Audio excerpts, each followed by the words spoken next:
या सीझनमध्ये गाजर खूप छान येतात, अगदी गुलाबी गुलाबी, चवीला अगदी गोड गोड अशी. आणि त्याचा जर आपण शिरा केला किंवा हलवा केला तर तो चवीला फार छान. आणि महत्त्वाचं म्हणजे हा हलवा सर्वांनाच आवडतो, अगदी घरातल्या लहानांपासून तर मोठ्यांपर्यंत. आणि तो जर शिरा अगदी रसरशीत असेल तर काय मज्जाच.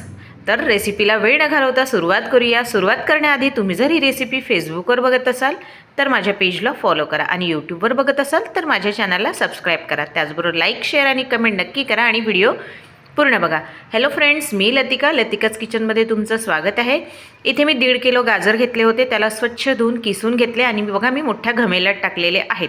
याला आता आपल्याला तेल आणि तूप न घालता आधी याला छान असं भाजून घ्यायचं, म्हणजे यात जे पाणी आहे ते पूर्ण आटून जाणार आणि छान भाजल्या जाणार, कच्चा फ्लेवर पण येणार नाही, म्हणजे तो छान चिमणार. आणि आपण जेवढी साखर घालू ती अगदी व्यवस्थित प्रमाणात होणार, म्हणजे एकदम गोड पण नाही आणि एकदम फिक्क पण नाही, म्हणजे अगदी प्रमाणात असं आपल्याला गाजरचा शिरा चवीला छान मिळेल. तर इथे आधी मी 5-10 मिनटं अशीच भाजून घेते आहे, तूप तेल न घालता. आता बघा मी छान भाजून घेतलेला आहे, बघा पूर्ण चिमलेला आहे आणि याचं पाणी पण पूर्ण रिड्यूस झालेलं आहे. आता यात आपण तूप घालणार आहोत. तर इथे 1.5 किलो गाजर आहे, तर साधारणतः मी अर्धा पावच्या जवळपास तूप घातलेलं आहे. तुम्हाला तूप कमी जास्त जसं करायचं असेल ते करू शकता, किंवा मग तुपाऐवजी तुम्ही तेलसुद्धा घालू शकता. आता याला तुपात पण छान भाजायचं आहे, म्हणजे तुपात भाजल्याने तुपाचा जो खमंग सुगंध येतो पूर्ण घरभर दळवळतो. इतका छान असा सुगंध येतो. गाजर आणि तूप जेव्हा ते भाजल्या जातं त्यावेळेस खूप सुंदर असा सुगंध घरात छान दरवळतो. तर इथे तुपातसुद्धा छान भाजून झालेला आहे. सतत फिरवायचं म्हणजे खालती बुडाला लागणार नाही आणि गाजराची टेस्ट खराब होणार नाही, याची काळजी आपल्याला घ्यायची आहे, म्हणून सतत फिरवत राहायचं आहे. तर इथे छान तुपात भाजून झालेला आहे. आता मी साखर घालणार आहे. तर इथे 1.5 किलो गाजर घेतली होती, तर हे रिड्यूस होऊन आपलं साधारणतः 3 पाव राहिलेलं आहे, आणि त्यात तूप पण घातलेलं आहे, म्हणून मी इथे घालणार आहे अर्धा किलोच्या कमी साखर घालणार आहे. तर याला आपण फिरून घ्यायचं आणि साखर घालून घ्यायची. बघा छान मस्त भाजून झालेला आहे.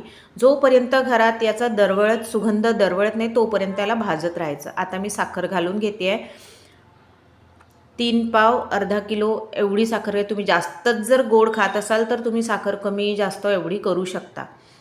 तर मी इथे साखर घालून घेतली. एकदा साखर घालून छान मिक्स करून घेते, आणि यात ही अशी एक वस्तू टाकायची ज्याच्याने या गाजराची चव खूप छान अशी लागते. तर ती आता समोर व्हिडिओत बघूच या. तर गाजरमध्ये साखर घातली आहे, मिक्स करून घेतलं. बघा साखरनी कॅरमलाइज झालेलं आहे आणि रंगसुद्धा चेंज झालेला आहे. त्यानंतर इथे मी बदामचे काप घातलेले आहे. तुम्ही कुठलेही तुम्हाला आवडेल ते ड्रायफ्रूट्स घालू शकता, किंवा ड्रायफ्रूट्स नाही घातले, स्किप केले तरीही चालेल. तर इथे मी बदामाचे काप घालून घेतले आहे. छान यात मिक्स करून घ्यायचे, आणि अजून याला 5-10 मिनटं होऊ द्यायचा. आपण जेवढं याला मीडियम ते मंद आचेवर भाजू तेवढा गाजरचा शिरा छान होतो. अगदी फास्ट गॅसवर कधीच गाजराचा शिरा चांगला होत नाही, म्हणून मीडियम आचेवर किंवा मंद आचेवरच करायचा. तर बघा इथे खूप छान असा झालेला आहे. साखर पण विरघळली आणि बदाम पण शिजलेले आहे. आता ही घालते ती जी एक वस्तू म्हटली ती आहे मलाई. ही माझी घरी दुधावर जमलेली मलाई आहे, फक्त एका दिवसाचीच मलाई आहे, तर मी ती घातलेली आहे. त्यानंतर 1 पाव दूध घातलेला आहे. मलाईनी याची चव इतकी छान क्रीमी येते. जर तुमच्याकडे मलाई ताजी मलाई नसेल तर मार्केटमध्ये अमूलची जी क्रीम येते, फुल फॅट क्रीम येते, तीसुद्धा तुम्ही घालू शकता. त्याच्याने गाजराची जी चव आहे अगदी क्रीमी छान अशी लागते. तर आता हे पण छान मिक्स करून घ्यायचं आणि छान शिजू द्यायचं. आपल्याला अजून 5 मिनटं अगदी मंद आचेवर शिजू द्यायचं, म्हणजे आपला गाजराचा शिरा हा रसरशीत तर होतोच होतो, आणि क्रीमी पण खूप छान असा होतो. चवीला तर खूप छान, म्हणजे जास्त गोड पण नाही आणि फिक्का पण नाही, अगदी चवीला प्रमाणात चव असते. तर याला छान मिक्स करून घेतलं. बघा आता रसरशीत शिरा सगळा तयार झालेला आहे. गाजर पण छान शिजले आहेत. आता याला मी सर्व करून घेते आहे. त्याचबरोबर माझ्या चॅनलवर वेगवेगळ्या रेसिपीज आहे.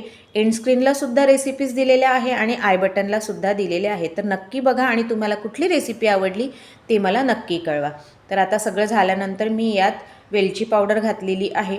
ऑलरेडी या गाजराच्या तुपाचा सुगंध खूप छान येतो, पण वेलची पावडरनी याच्या सुगंधात अजून भर पडते, म्हणजे अजून छान असा लागतो. तर आता झालेला आहे, सर्व करायचं आहे. 2 मिनटात सर्व करते मी याला मस्त असा. आणि जर तुम्हाला माझी ही रेसिपी आवडली असेल तर एक लाईक मला नक्की करा. बघा झालेला आहे. आता सर्व पण केलेला आहे. खूप छान असा रसरशी शिरा तयार झालेला आहे. या सीझनला नक्की करून बघा आणि तुम्हाला आवडला की नाही ते पण मला नक्की कळवा. तर मग मित्रांना शेअर करा, खाऊन बघा. तर भेटूया पुढच्या रेसिपीत. तोपर्यंत बाय.